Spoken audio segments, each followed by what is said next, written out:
नमस्कार, मी सादिक शेख, संस्थापक अध्यक्ष युवा विकास सेना सामाजिक संघटना महाराष्ट्र राज्य। आज या ठिकाणी अन्न औषध प्रशासन विभाग यांच्याकडे युवा विकास सेना सामाजिक संघटनेच्या माध्यमातून एक तक्रार निवेदन देण्यात आला आहे। या तक्रार निवेदनाचा विषय असा आहे की सोलापूर शहरामध्ये महाराष्ट्रात प्रतिबंधक असलेला अनधिकृत गुटखा व सुगंधी तंबाखू मिश्रित मावा विक्रेते व त्याचबरोबर पुरवठादार यांच्यावर कारवाई करा म्हणून आज या ठिकाणी आम्ही अन्न औषध प्रशासन विभाग यांच्याकडे तक्रार अर्ज दिलेला आहे। सोलापूर शहरामध्ये गेल्या अनेक वर्षापासून खुलेआमपणे अनधिकृत गुटखा व त्याचबरोबर सुगंधी तंबाखू मिश्रित मावा उघडपणे सुरू आहे।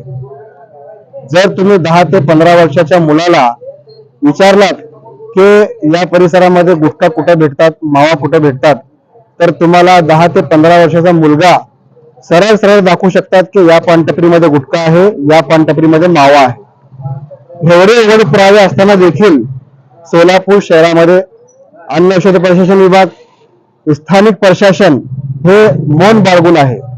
कुठलीही कारवाई या विषयावर केली जात नाही। कुठल्याही संघटनेच्या माध्यमातून ज्या वेळेस तक्रारी देण्यात येतात त्यावेळेस 2-4 दिवस सोलापूर शहरामध्ये गुटखा बंदी होतात, परंतु आज खुलेआमपणे या ठिकाणी मावा आणि गुटखा विक्री सुरू आहे। सोलापूर शहरामध्ये हे गुटखा विक्रेत्यांची आणि पुरवठादारांची खूप मोठी साखळी आहे। आम्हाला अशी संशय आहे की यामध्ये स्थानिक प्रशासन, अन्न औषध प्रशासन कुठेतरी जाणून बुजून कारवाई करत नाही। कुठल्या बाजूच्या खोलीमध्ये जाऊन जे आर्थिक संगनमत होत आहे अशी संशय आम्हाला या ठिकाणी आहे।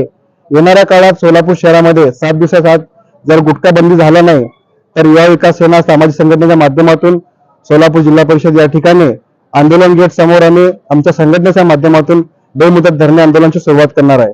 एवढंच सांगून मी आपले 2 शब्द संपवतो। जय हिंद, जय महाराष्ट्र।